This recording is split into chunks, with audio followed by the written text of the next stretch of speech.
हरे कृष्णा। आप सभी का स्वागत है आज की हमारे इस वीडियो में। आज आपको एक कथा सुनाने वाला हूँ। ये कथा है पांडवास की। ये उस समय की बात है जब पांडवा जंगलों में रहा करते थे, वनवास हुआ था उनको। तो सालों से वनवासी थे। कोई राज्य नहीं, कोई लाइफस्टाइल नहीं, एकदम राजा वाला सिंपल जिंदगी जी रहे थे। छोटे से कुटीर में रहते थे, कुछ ही खा पाते थे, थोड़ा सा खाना खा पाते थे। बहुत साधारण जिंदगी जी रहे थे, वनवासियों वाली ही एकदम। तो एक दिन सडनली दुर्वासा ऋषि अपने लाखों शिष्यों के साथ उनसे मिलने की ओर आते हैं। युधिष्ठिर महाराज उनसे मिलते हैं और दुर्वासा ऋषि बोलते हैं कि आज हम आपके सेवा का मौका देना चाहते हैं, आज हम आपके घर पर भोजन खाएंगे। तो युधिष्ठिर महाराज, धर्मराज युधिष्ठिर थे, तो जाहिर सी बात है वो ये तो नहीं बोलते कि हम नहीं खिलाएंगे। उन्होंने उनका आदर पूर्वक वेलकम किया। उन्होंने बोला जी आप, हम भाग्यशाली हैं, आपने हमें सेवा का मौका दिया और हम पूरा प्रयास करेंगे आपको आपकी सेवा करने के लिए।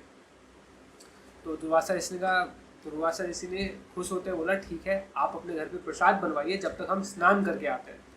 तो दुर्वासा ऋषि अपने शिष्यों के साथ सामने वाली नदी में स्नान करने चले गए और वहीं युधिष्ठिर तुरंत ही घर गए और द्रौपदी से बोलते हैं कि कुछ प्रसाद रखा है क्या, क्योंकि तो द्रौपदी ने बोला कि आप कहाँ प्रसाद, प्रसाद तो हम सब खा चुके हैं, अब तो कुछ है नहीं। तो युधिष्ठिर जी को घबराते देख उन्होंने पूछा कि क्या हुआ, आप ऐसे क्यों पूछ रहे हैं, इस टाइम क्यों पूछ रहे हैं प्रसाद के लिए। तो उन्होंने बोला कि मुझे अभी दुर्वासा ऋषि अपने शिष्यों के साथ मिले और उन्होंने इच्छा दिखाई है कि आज वो हमारे घर पर प्रसाद पाएंगे। और आप जानते हो कि दुर्वासा ऋषि बहुत क्रोधित हो जाते हैं जल्दी। तो अगर अब मैंने उनको घर पे बुला लिया है, अगर अब उनके लिए प्रसाद नहीं होगा तो वो नाराज भी हो सकते हैं, कहीं श्राप ना दे दें। तो ये चिंता का विषय था। तो द्रौपदी ने तुरंत ही बर्तन देखे फिर से कि भाई, पर कुछ नहीं था, सारे बर्तन में कुछ था ही नहीं। तो अब क्या करते, सब घबराए हुए थे।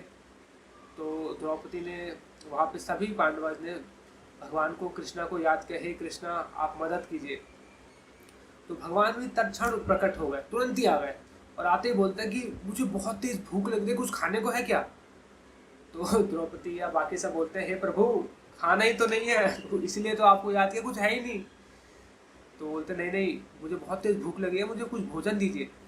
तो बोलते प्रभु भोजन नहीं है, इसलिए आपकी मदद चाहिए कि भोजन चाहिए हमको, हमें भी। तो बोलते नहीं नहीं, मदद बाद में, पहले मुझे कुछ दीजिए, भोजन दीजिए। तो उनका देखो प्रभु बर्तन में कुछ नहीं रखा। तो भगवान कृष्ण ने कहा देखो है ना, एक चावल है, एक चावल चिपका हुआ था। भगवान ऐसे खरोचा, उसको निकाला और ऐसे मुंह में डाला और खा लिया और बोले आई एम सेटिस्फाइड, अब मेरा पेट भर गया, मैं संतुष्ट, मैं बहुत खुश हूँ। तो उस टाइम एक चमत्कार हुआ।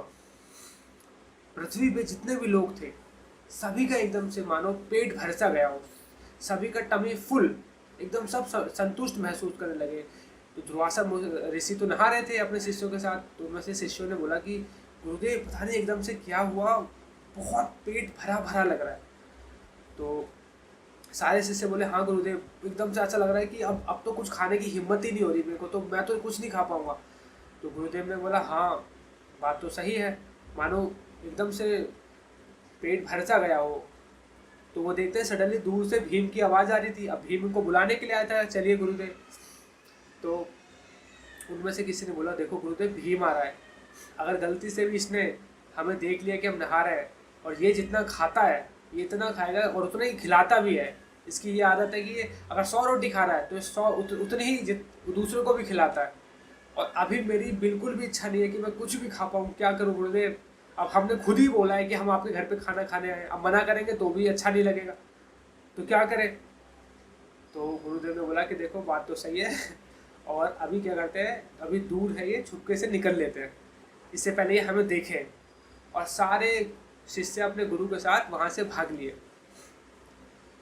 तो कथा में आज हमने ये देखा कि, तो कथा ये कहती है कि चाह के भी हम सबको संतुष्ट नहीं कर सकते, पर हाँ हम एक को संतुष्ट कर सकते हैं, तो हम सबको संतुष्ट करते हैं। वो एक कौन है, वो एक है भगवान। जैसे पांडवा से खुश होकर जब भगवान ने एक चावल लिया तो उन्होंने कहा कि मैं बहुत खुश हुआ आपसे, मैं संतुष्ट हूँ, मेरा पेट भर गया।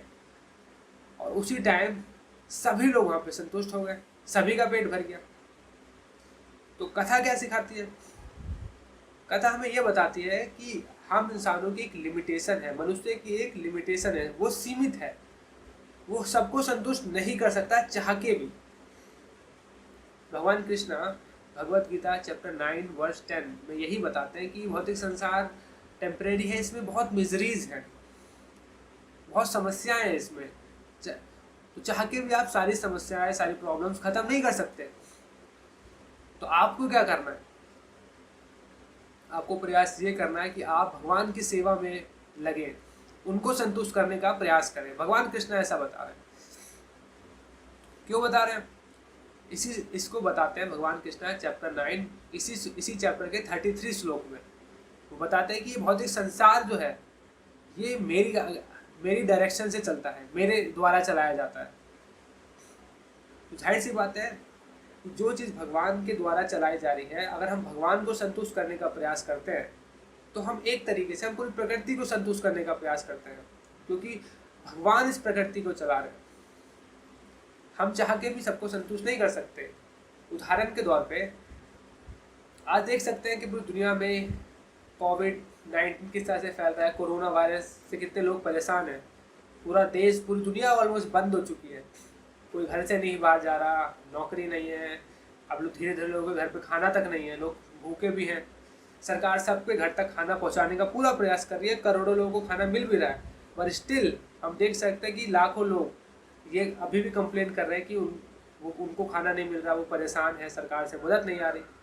सरकार के अलावा कई सारे एनजीओज भी हैं जो मदद कर रहे हैं, पर स्टिल आप देखोगे रोज न्यूज़ में ऐसे न जाने कितने लोग आते हैं जो कहते हैं कि हम लोगों को सरकार से या किसी से मदद नहीं मिल रही, हम परेशान हैं। तो सरकार है, कई एनजीओज हैं, बहुत लोग हैं जो पूरा कोशिश कर रहे हैं सबको खुश रखने की, पर हम देख सकते हैं कि अभी भी लोग खुश नहीं हैं। इवन आपकी ज़िंदगी में भी कई ऐसे लोग होते हैं जब आप और तो बहुत प्रयास करते हैं सबको घर में खुश रखने के लिए, पर स्टिल कुछ ना कुछ कमी रह ही जाती है। क्लास का हर बच्चा आपको कभी पसंद नहीं करता, कोई ना कोई ऐसा होता है जो आपसे बेवजह ही परेशान रहता है। तो इससे पता ये चलता है कि हम सबको संतुष्ट नहीं कर सकते। तो भगवान कृष्ण बताते हैं कि भगवान को कैसे संतुष्ट किया जा सकता है। अब सवाल तो उठता है कि भाई अगर हम सबको संतुष्ट नहीं कर सकते और भगवान के भी कह रहे हैं कि इसी बात को कि इंसान लिमिटेड है, सबको संतुष्ट नहीं कर सकता, पर उसका प्रयास ये रहना चाहिए कि वो भगवान को संतुष्ट करे। तो सवाल उठ सकता है कि भगवान को किस तरीके से संतुष्ट किया जा सकता है, भगवान की किस तरह से सेवा की जा सकती है, भगवान को कैसे खुश किया जा सकता है, कैसे सेटिस्फाइड किया जा सकता है। तो भगवान चैप्टर 9 वर्स 26 में बता रहे हैं कि कोई भी व्यक्ति प्रेम से मुझे एक फूल, पत्ता या पानी भी अर्पित करता है, मैं उसे खुशी खुशी स्वीकार करता हूँ। तो बस इतना ही करना है। इसी तरीके से हम भगवान को सेटिस्फाइड कर सकते हैं अपने प्रेम पूर्वक दिए हुए अपनी ऑफरिंग से। पर एक जो नास्तिक व्यक्ति होता है वो इतना भी नहीं करना चाहता, वो कहता है मैं क्यों करूँ, मैं कुछ नहीं करने वाला, मैं खुद ही सब कुछ कर लूंगा। और जो भक्त होते हैं वो हमेशा इस बात को समझते हैं कि हम कर तो बहुत कुछ सकते हैं पर हम सबको खुश नहीं रख पाएंगे, इसलिए हमें प्रयास करना है कि हम भगवान को संतुष्ट रखें, क्योंकि वो चाहे तो कुछ भी कर सकते हैं। और उसका उदाहरण हम देख सकते हैं आज दुनिया में जो चल रहा है। इंसान ने अपने जीवन से भगवान को निकाल दिया, सिलेबस में भगवान को निकाल दिया, केस करा जा रहा है भगवान को कि भाई भगवान है नहीं, साइंटिफिकली प्रूव किया जा रहा है कि भगवान एग्जिस्ट नहीं कर सकता, सवाल उठाए जा रहे हैं और भगवान और दुनिया को नास्तिक बनाया जा रहा है, सेकुलरिज्म के नाम पे नास्तिकता फैलाई जा रही है। पर इससे भी क्या हम सबको खुश रख पा रहे हैं? हम देख सकते हैं कि आज भी वही बातें हैं, अभी भी लोग पहले से ज़्यादा बेरोजगार हैं, जो ज़्यादा परेशान हैं, भूखे ज़्यादा हैं, भिखारी ज़्यादा बढ़ गए हैं, लोगों के पास खाना तक नहीं है, ऐसे हालात आ गए। और भगवान कृष्ण भगवत गीता में ये चीज़ ऑलरेडी बता रहे हैं कि प्रॉब्लम्स रहेंगी, सोल्यूशन सिर्फ यही है कि व्यक्ति प्रयास करे भगवान को सर्व करने का, इस माध्यम से चीज़ें ठीक हो सकती हैं। और भगवान कैसे सर्व करना है भगवान को, ये भी भगवान कृष्ण ने चैप्टर 9 वर्स 26 में बताया। जैसे मैंने आपको बताया कि प्रेम से दिया हुआ फूल, पत्ता, पानी भी अगर हम ऑफर करते हैं तो इस तरीके से हम भगवान को खुश रख पाते हैं।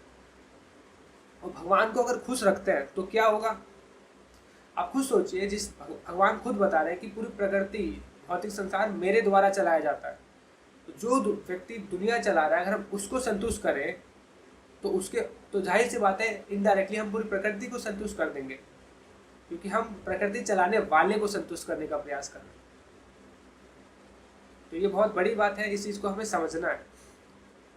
तो आज के इस वीडियो में मैंने बताने का ये प्रयास किया पांडवास की स्टोरी से कि कैसे पांडवास ने एक चावल से अपनी प्रेम पूर्वक दिए हुए चावल से भगवान को संतुष्ट किया। उससे क्या हुआ, उनके घर पे आई समस्या टल गई और पूरा भौतिक संसार सभी लोगों का पेट भर गया।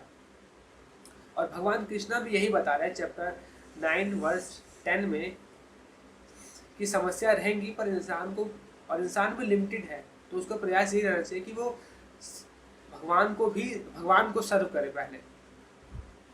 और क्यों करना चाहिए, क्योंकि पूरा संसार उन्हीं के अधीन चल रहा है, और कैसे सर्व करना है मैंने ये भी बताया।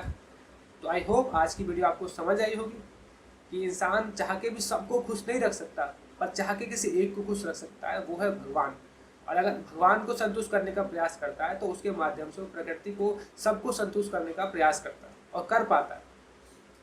तो आई होप आज की वीडियो आपको अच्छी लगी होगी। मैंने इसमें भगवत गीता के 3 श्लोक और पांडवास की स्टोरी से आज का टॉपिक समझाने का प्रयास किया। तो आप सभी से अनुरोध है कि आप भी भगवान को सेटिस्फाइड करने का प्रयास करें, संतुष्ट करने का प्रयास करें।